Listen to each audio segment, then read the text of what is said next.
Hoy os voy a contar por qué no me gusta nada Duolingo, por qué yo nunca lo usaría para aprender un idioma y por qué nunca lo recomendaría a nadie a menos que no tengan ninguna otra opción, ninguna otra manera de aprender el idioma.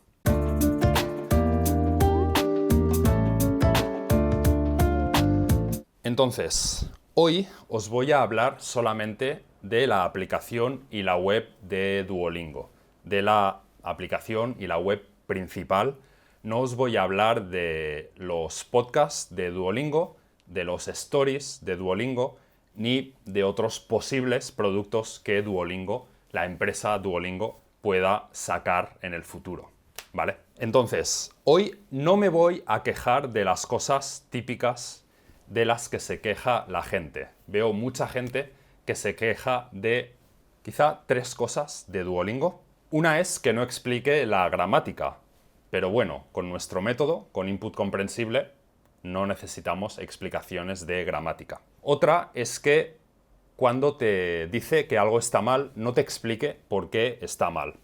En input comprensible no usamos correcciones, evitamos las correcciones, así que eso no es un problema. Tercera queja de la gente es que las frases no tengan sentido. Que haya frases como no vendemos aviones a elefantes. Bueno, esa frase concreta nunca la usarás en la vida real, pero aprender un idioma no es sobre aprender frases concretas que luego las vas a repetir igual, ¿no? Es aprender los patrones del idioma, es aprender las palabras, cómo usarlas en una frase y aprender a construir frases. Entonces, eso tampoco creo que sea un problema. Hoy os voy a hablar de los problemas reales de por qué Duolingo no es una buena herramienta para ayudar a adquirir idiomas. Entonces, primero voy a hablar de tipos concretos de ejercicios. Porque Duolingo son ejercicios. En ningún momento Duolingo te enseña. Duolingo es como un examen muy largo. Es examen, examen, examen, examen, examen. ¿Vale? Entonces, para contestar un examen hay ejercicios. Y voy a hablar de tipos concretos de ejercicios. El ejercicio, quizá el más típico, yo creo que es el más común en Duolingo, te da palabras y tienes que ordenarlas, tienes que ponerlas en el orden concreto. Eso no sirve de nada. En ningún momento en la vida real te dan una serie de palabras y tienes que colocarlas. No, nunca. O sea, no, está completamente desconectado de los usos reales del idioma. Otro tipo de ejercicio es escoge la imagen. Escoge la imagen de una chica. Pero te lo dicen o sea, si estás aprendiendo español, desde inglés a español, te dicen, en inglés te dice, escoge una chica. Y están las palabras en español, pero encima de la palabra hay un dibujo, con lo que no tienes que saber la palabra. Pero bueno, esto está solo al principio, es solo los primeros niveles. Quizá es una manera de, vale, he visto esa palabra, ya la he visto, sin tener que fallar, sin hacerte ya fallar, hacerlo mal desde el principio, ¿no? Otro ejercicio es escoge la opción correcta. Escoge la opción correcta entre 3 frases, entre 3 significados, ¿no? Puedo escoger la frase correcta por eliminación, solo porque sé que las otras 2 no lo son, solo porque veo una palabra que digo, bueno, pero en la primera frase hay un elefante, y en la frase en español no hay elefante. Por lo tanto, esta no es. Ah, bueno, pues es esta. ¿Entiendo la frase? No. ¿Entiendo la mayoría de palabras en la frase? No. Pero a mí se me da muy bien contestar exámenes, ¿no? Y luego hay el ejercicio de completar la conversación, que tienes que rellenar un espacio en la conversación, ¿no? Aquí, igual, no tienes que entender la mayoría de las cosas. Solamente con saber una palabra, con entender una palabra, ya es suficiente para saber qué contestar. Y ya ni hablar de cuando te hacen escribir una palabra, pero la palabra es exactamente igual. Por ejemplo, hospital y te hacen escribir hospital en español. Y dices, vale, copiar, pegar. Entonces, esto ya es malo, porque te hacen hacer ejercicios que están completamente desconectados de la vida real, que no tienen nada que ver con aplicaciones prácticas del idioma y que puedes contestar sin realmente saber bien el idioma. Puedes contestar, estás aprendiendo a contestar exámenes, no estás aprendiendo a usar el idioma. Pero hay un problema mayor, hay un problema más importante con Duolingo y es la razón por la que hoy quería grabar este vídeo. Y este problema afecta a estos tipos de ejercicios, pero afecta a todos los tipos de ejercicios, a todos los demás tipos también de Duolingo. Y el problema es la falta de contexto. Duolingo dice, bueno, te damos frases. Las palabras están en una frase, hay varias palabras, hay una frase entera, por lo tanto tienes contexto, tienes el contexto de la frase. No, o sea, eso es un contexto pésimo, un contexto muy, muy pobre, es muy poco contexto. En la vida real, en cualquier situación, tenemos mucho más, muchísimo más contexto. Una frase, ¿quién la ha dicho? ¿A quién se la ha dicho? ¿Por qué se la ha dicho? ¿Dentro de qué conversación se ha dicho esta frase? ¿La relación entre las dos personas? ¿Cuál es?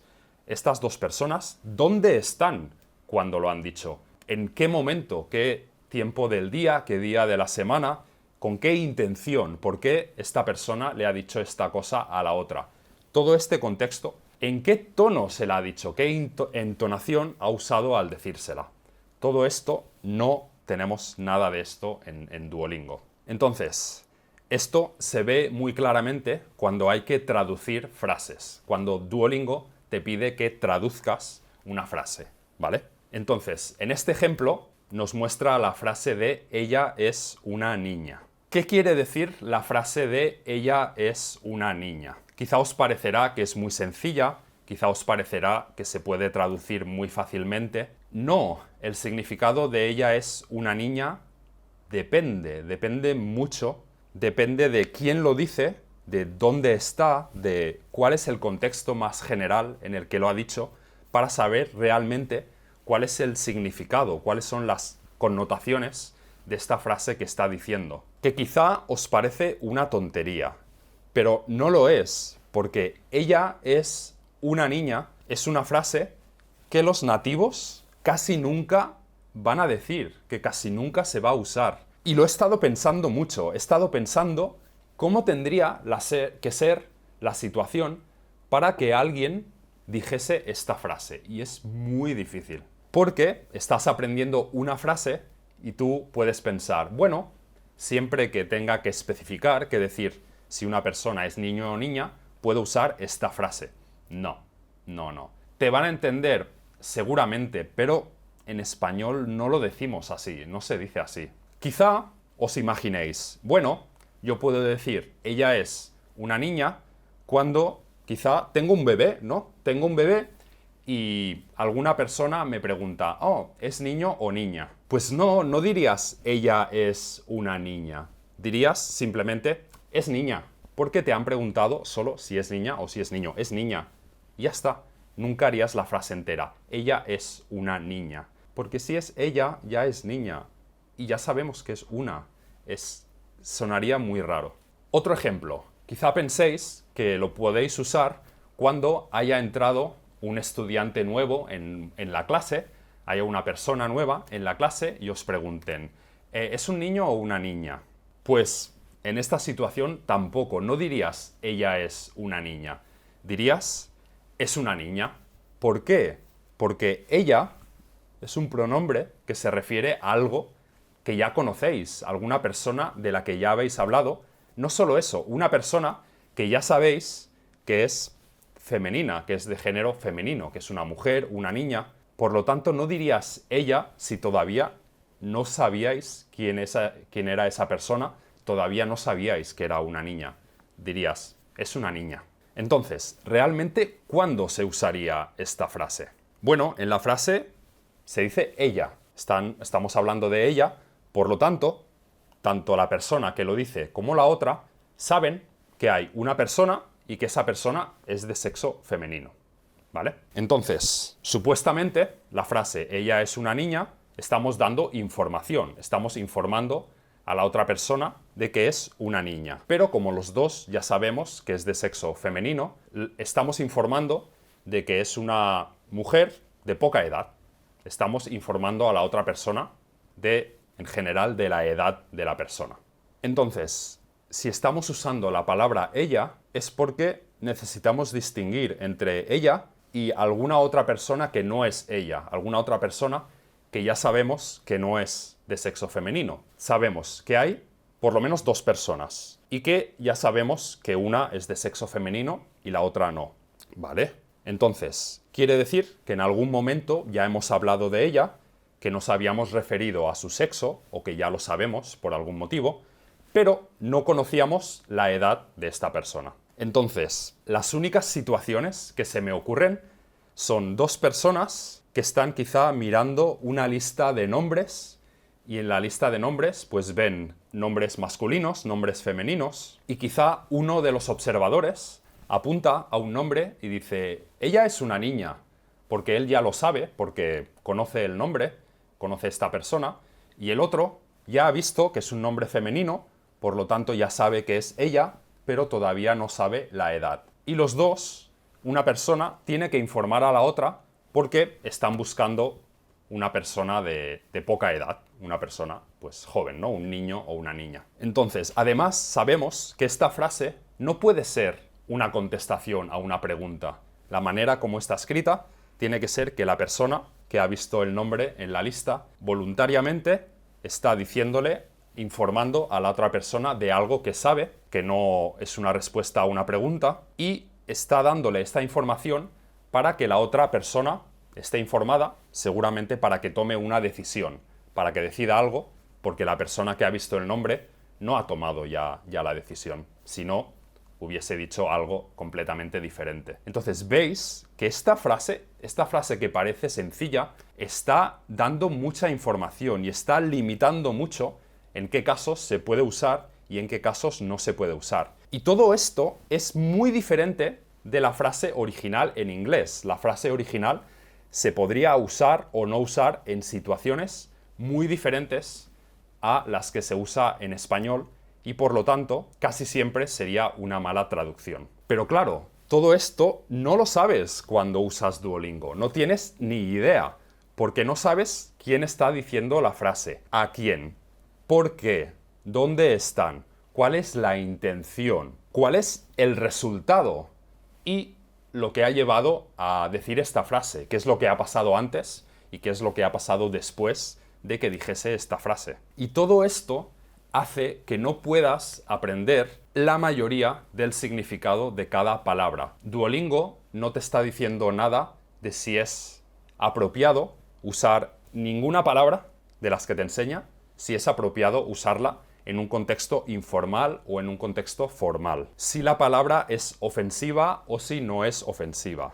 Y no te explica todos los rangos de uso de una palabra, toda la extensión de significados que puede tener una palabra, que la palabra en español puede cubrir una zona así de significados, pero la palabra en inglés quizá es una zona así, que cubren un poco, en algunos casos tienen el mismo significado, pero en muchas frases, en muchas situaciones, los significados serán diferentes. Por ejemplo, la palabra que hemos visto antes en inglés, en la mayoría de situaciones no es la mejor palabra para traducir niña. No es la palabra que se acerca más en significado. Y esto hace que la traducción confunda mucho. O diría que siempre las traducciones confunden mucho porque las situaciones en las que usarías cada frase y la palabra en los dos idiomas pueden ser muy diferentes. Y esto es lo que considero el problema principal de Duolingo, que es la falta de contexto y los problemas que hay con hacer traducciones. Y esto unido a los problemas de los ejercicios, que estás aprendiendo a contestar exámenes y no aprendiendo el idioma, creo que son los principales problemas de Duolingo y las razones por las que Yo no lo uso ni lo usaré y no recomiendo a que otras personas lo usen a menos que realmente no haya ningún otro recurso para aprender ese idioma. Y nos vemos en el siguiente vídeo de consejos para aprender idiomas, ¿vale? Venga, adiós. Y si queréis conocer la mejor manera de mejorar vuestro español, mirad la página de nuestro método donde os explicamos cómo mejorar a cada nivel y cómo usar nuestros vídeos, cómo mirar nuestros vídeos para aprender español de la mejor manera.